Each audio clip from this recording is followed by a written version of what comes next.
In this video, we're going to talk about how you can create a perfect homepage so that you can turn complete strangers into fans and longtime subscribers. So stay tuned.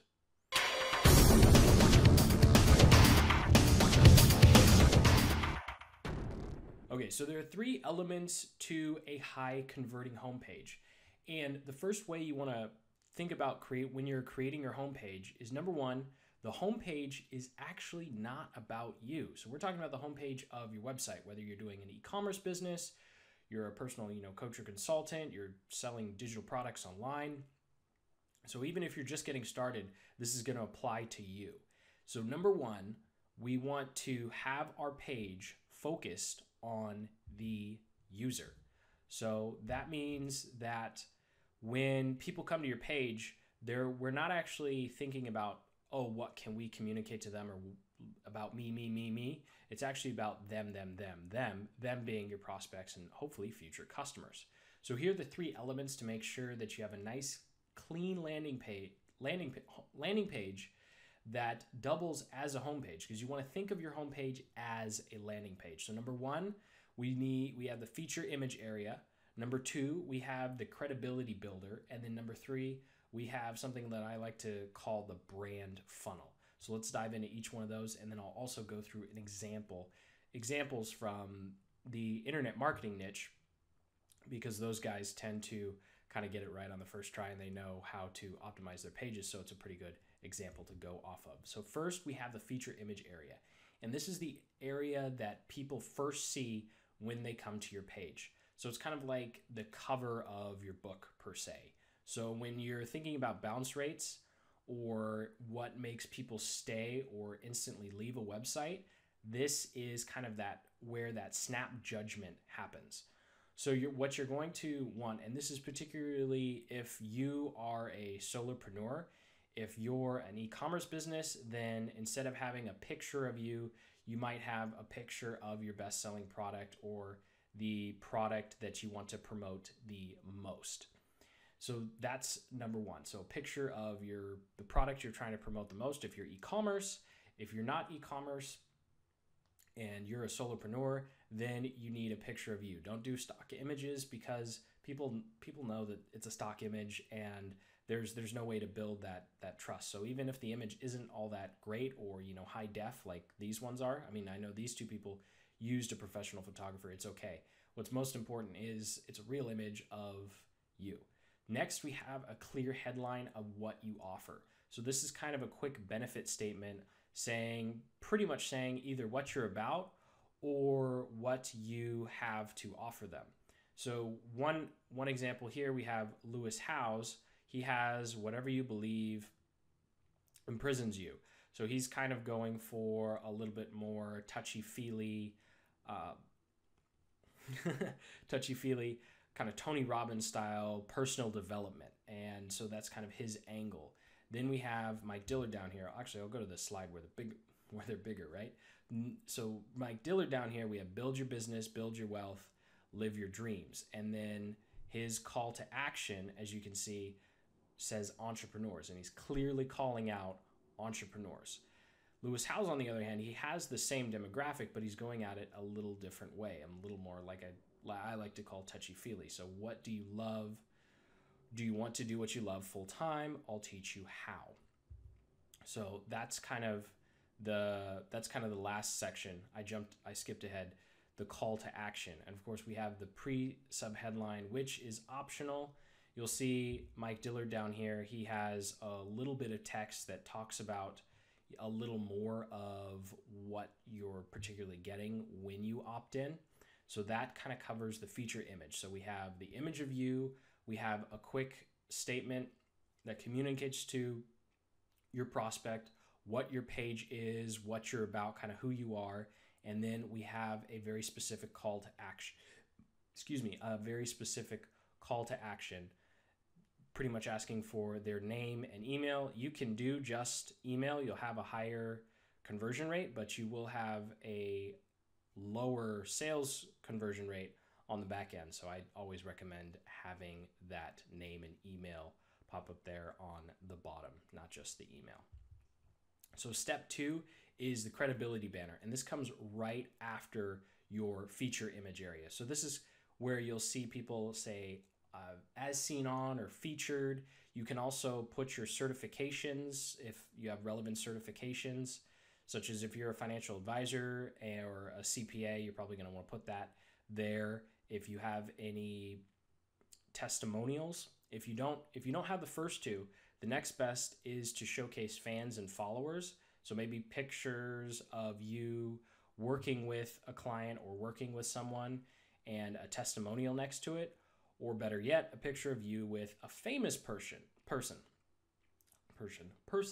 And then of course, if all else fails, you can just have another benefit statement saying, I will help you do XYZ, or you can just jump straight into number 3, which I will show you in a second. So here's just some examples of the credibility banners.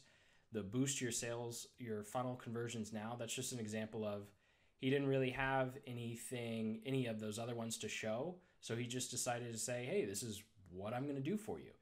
We have another example from MikeDillard.com where he just showed all of the places that he's been featured. So it always helps when you've been doing this a while and you have those. Chances are you probably don't yet, and that's okay.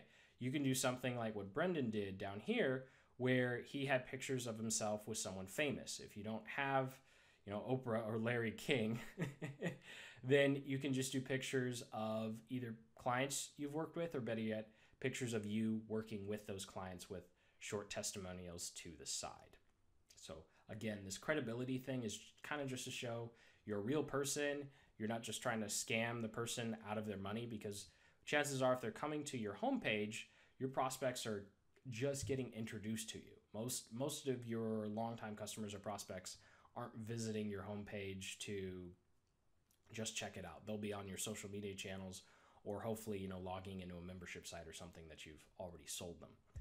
Finally, we have the brand funnel, and this is where you begin to funnel people into the value you provide. So normally you'll have 3 different options to consume content, and you can frame this as what you'll learn or what I'll show you.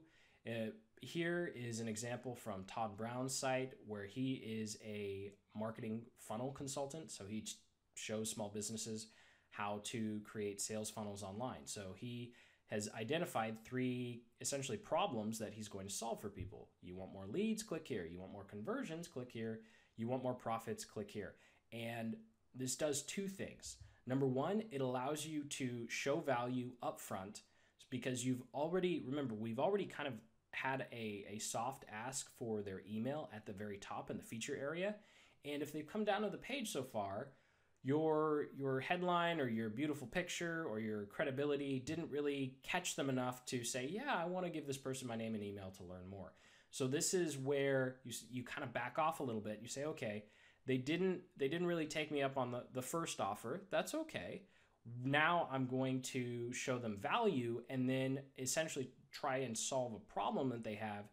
And when they click through, so you'll see here Brendan has his blog is tied to his YouTube channel. So maybe they click through to a video like this one, and then they say, oh, okay, well, example, like maybe you click through from my blog, you saw this, and you're like, okay, Jason, you're probably, not going to try and steal my email and, sell it to a bunch of spammers in Nigeria or something. I finally feel comfortable giving you my email for the free PDF or, the webinar that's coming up or whatever it may be. That's kind of the scenario that you want to be thinking about when you're creating this. So I have another example here from What You'll Learn from Remit Sethi, and he essentially he teaches people, his best-selling book was I Will Teach You to Be Rich, and he essentially just teaches people how to manage their money. So his 3 kind of what I call brand funnels is he funnels people based on their money issues. So the first one he has here is negotiating their salary. The second one is a budgeting. And then the third one is debt. So you have how to make more. We can break this down into, and this is really clever how he did it. Essentially, we have how to make more money, how to not spend as much money, and then how to get out of debt. Those are 2 big 3 areas in the financial kind of coaching area that he's in that people would probably need help with. So 3 to 4. I mean, Brendan has 6. He probably has more just because he's a personal development guy, so he has much wider breadth of people to cover. But generally, you want to target 3 or 4 specific problems or topics in this brand funnel area. So let's go through a whole example. Let's put it all together. And I've got 2 pages here, one from Neil Patel and the other from Remit Sethi. And so we're going to go through Neil's first, because what I really like about his is it does skip one of the steps. So I'm not quite sure why he didn't include step number 2, which is credibility, because I know he could have had a banner like like Sethi has on his. So I'm not quite sure why he did that. But you'll see it's just very, very simple. He has his image. He's got his headline saying, hey, this is what I got. He's got his little sub headline saying free bonus, one more kind of soft call to say you should click on this link to sign up for the webinar. And then he actually jumps straight into what I'm going to show you, and then ends again with the same call to action, which is always a good thing to do, because once they've scrolled down the page, maybe now they're comfortable enough to take that call to action that they weren't really comfortable with at first. So we'll go through Remit's again. Hopefully this is getting repetitive by now, but again, he's just got a picture of himself. He has a captivating headline. He has a little bit of subtext that explains what essentially the person's going to get by clicking on that little link. And in both instances, there's a pop-up, which if you can do on your site is good, because it's also shown to increase conversions having the pop-up and then enter name and email. He's got the clear credibility builder. I mean, Wall Street Journal, CNN, Fox News, New York Times. He's just showing that, he's not playing around. He's the real deal, and he's worth listening to. And then the what you'll learn section, we just talked about that on the last slide.